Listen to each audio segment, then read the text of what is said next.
নমস্কার বন্ধুরা, কেমন আছো সবাই? আশা করছি সবাই খুব ভালো আছো, সুস্থ আছো। আমরাও অনেক ভালো আছি। তো অনেক দিন হয়ে গেল কোনো ব্লগ শেয়ার করা হয় না তোমাদের সাথে। তো যাই হোক, ঘরের বিভিন্ন কাজের জন্য আর কোনো একটা কাজের যদি গুরুত্ব না থাকে না, তখন সেই কাজটা আর হতেই চায় না। তো আমারও ঠিক সেরকমই একটা হয়েছে।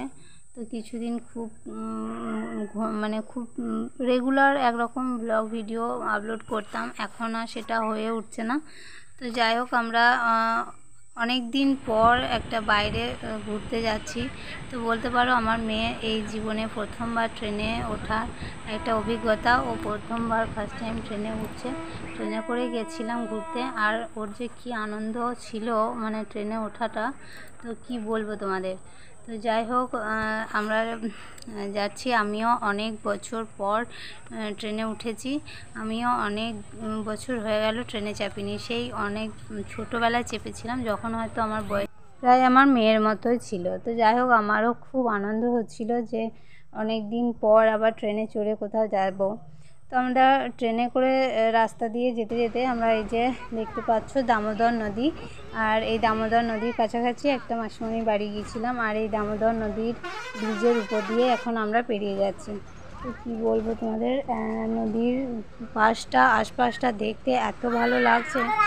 তো তারপর আমরা এই নদীর উপর দিয়ে পেরিয়ে চলে গিয়েছিলাম আমরা যেখানে গিয়েছিলাম মাসিমণির বাড়ি। তো সেখান থেকে যে নদীর যে বালির চরগুলো পড়ে আছে, নদীতে এখন জল ছিল না, যেহেতু এখন গরমের সময় ছিল, তখন গেছিলাম।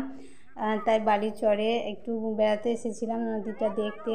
তো এত ভালো লাগছে, নদীর যে শুধু চারিধারে বালি আর বালি, একটু জল নেই। আর তারপর এই যে দেখো, এখানে একটা অনুষ্ঠান ছিল, একটা পুজো ছিল। আর সেই মন্দিরটা কত সুন্দর করে আশপাশটা সব সাজানো হয়েছে। তো এখানে অনেকটা প্রোগ্রামও হচ্ছিল, বেশ কয়েকদিন ধরে প্রোগ্রাম হচ্ছিল, আশেপাশে মেলাও বসেছিল। কিন্তু মেলাগুলো আমরা অতটা ঘুরিনি। আমরা এই মন্দিরটার কাছে এসেছিলাম, খানিকক্ষণ একটুখানি ঘুরেছিলাম। তারপর দেখো, আবার সেদিন নয়, তার পরের দিন আবার আমাদের বাড়ি ফেরার পালা সেখান থেকে। আর এই যে লিফটে করে এখন আমরা ওই লাইনের উপরে উঠে গেলাম। তো তারপর লাইনের এই সাইড থেকে ওই সাইডে গিয়ে তারপর আমাদেরকে ট্রেনটা ধরতে হবে। যাই হোক, ওখান থেকে এসে আবার এই যে বাড়ির পথে রওনা হয়ে গেছিলাম। আর ট্রেনটা যখনই সঙ্গে সঙ্গে ছেড়ে দিল ট্রেনটা, তখন প্রথমে খুব স্লোভাবেই আসছিল। আর বাইরে থেকে দেখতে তো খুবই ভালো লাগে ট্রেনের মধ্যে থেকে।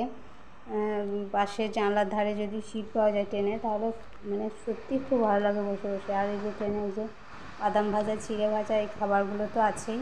তো দেখো, আমার মেয়ে খেতে শুরু করে দিয়েছে। ট্রেনে উঠেছে যখন, তখন থেকে খাওয়া শুরু করেছে সমানে। তারপর আর কি, ট্রেন তো আস্তে আস্তে আমাদের গন্তব্যস্থলে পৌঁছে গেল, আর তারপর আমাদেরকে বাড়ি চলে যেতে হলো। তো যাই হোক, ট্রেনে চাপলে অনেক দিন পর যেহেতু চেপেছিলাম, মনে হচ্ছিলো যেন পথটা শেষই যাতে না হয়।